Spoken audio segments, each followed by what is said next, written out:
Hey everybody, it's Nicholas Kibler here in the Republic of Georgia with First Things Foundation, and today I'd like to present to you Marina's Katkata laundry project. This is geared towards reviving the village of Guadi in the Borjomi municipality, and as a month 4, we've been working with Marina, and slowly but surely we've been making progress towards finding finances to purchase this equipment we're looking for so she can expand her business and offer women more jobs. So for those of you who are new to this project, Marina Arzigian, my impresario, has a wash business that gives local women in her village of Twadi jobs and aims to provide even more, given that she'll be able to widen her capacity with this new machinery. Currently, she has 5 women she is able to give jobs to, and she pays them double the normal salary of the job that they're performing. So they help her with stripping the beds, tidying the rooms, gathering the towels from the bathroom, and then all of that can be washed, they bring it back to Marina's house in Deguari at the end of the day. This project could pour substantial financial aid into 11 total families within this small agricultural village of Deguari, where Marina will be able to obtain and maximize this professional laundry equipment.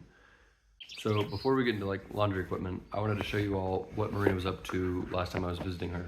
So Marina lives in a mountainous, forested area, and this time of year, she's able to harvest pine cones and their pollen, sell it locally. So the pollen can actually be used it's like a natural allergy medicine.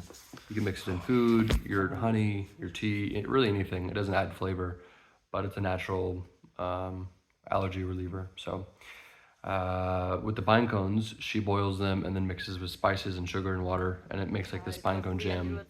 It's, I think in the West, it's like a thing on the internet that's kind of viral, but here in this part of the world, it's just something naturally that people locally make, and so she gathers that and either makes the jam herself, as you can see, or she'll sell it to the others in the area on the market, and then other women, other families can make it themselves. So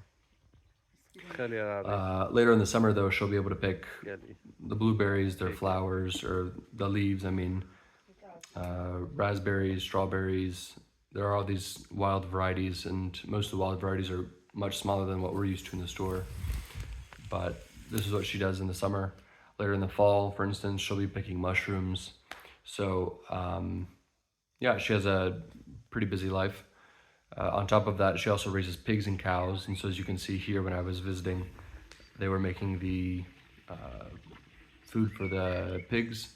They were boiling barley and in this big pot, and it's pretty common in the villages to do that. So with the cows, she makes cheese and milk. And so anyway, she has all these little side projects she's doing alongside washing all these linens from the hotels in Bakoriani with her employees. So Marina's current work situation involves her and her 5 employees going to the local ski resort of Bakoriani in the Borjomi municipality, where they tidy up the rooms of Airbnbs, hotels, guest houses, and take the linens back to Marina's house at the end of the day, where she washes, dries, and irons them. Currently, she dries the linens out on the clotheslines and then irons them by hand. And so as you can imagine, when you're living in a mountainous area like Marina does, especially in the winter, everything dries very slowly and not very efficiently. So on top of that, then having to iron it by hand. So with the new wash equipment she's looking to purchase, there would be 2 small dryers and then 2 1.2 meter irons that would allow her to keep at her current capacity and build on top of that. Up until this point, we have been planning to have 1 large dryer with 2 irons. Marina, though, expressed concerns last time we met about having only 1 dryer, because if she would have 2 smaller dryers comparable to that of 1 large dryer, then she'd be able to have 1 at her home and then 1 in Bakoriani. In Bakoriani, she has a small house where she can process, wash some clothes during the day if she needs to, and then, it's not much, but it's a little place where she can process some of the load for the day, and then the rest she takes back at home. And so she was saying that if she had 2 dryers instead of just 1, she could have 1 in Bakoriani and then 1 at her house. Unfortunately, though, these machines aren't simply for homes, they're more industrial. And so they need at least 3 phases to run on electricity. And the problem is, in her village, they still don't have a gas connection or steam. So the dryers could run on electricity, gas, or steam, and gas hasn't been installed yet in the village. Most villages in Georgia do have gas, but for whatever reason, Guari still has not received gas. And so next year they're planning on installing gas. Until then, though, the only option would be for electricity. And the electricity part, we need 3 phases to run this machinery, and households only have 1 phase. And so to upgrade to 3 phases, that's about 700 to 1,000 US dollars to upgrade, which is a ton of money. So as of now, we're thinking to look at different models, different equipment. Maybe there is like a 14 kilogram dryer that somehow runs on 1 phase.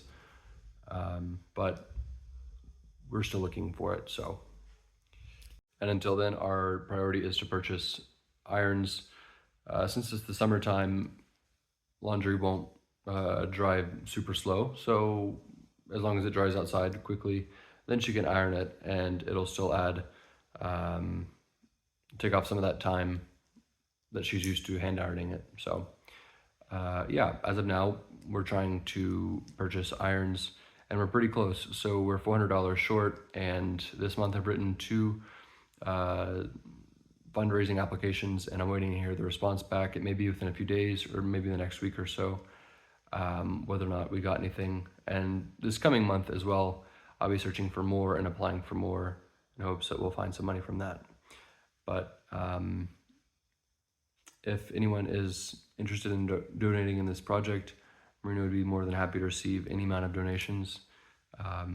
Again, we're $400 short of our first iron, and the next iron will be around $5,700 as well. So for those interested or know someone who would be inclined to donate, please share this video.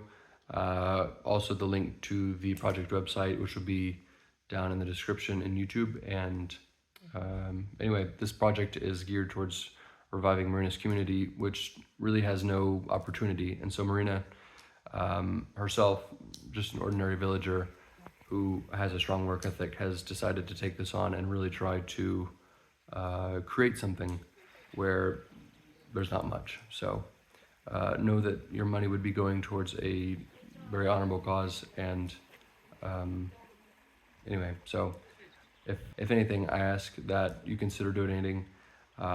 I know how hard Marina can work, and with this equipment, it would only allow her to achieve that which I know she can. So thank you for listening, and until next month, bye.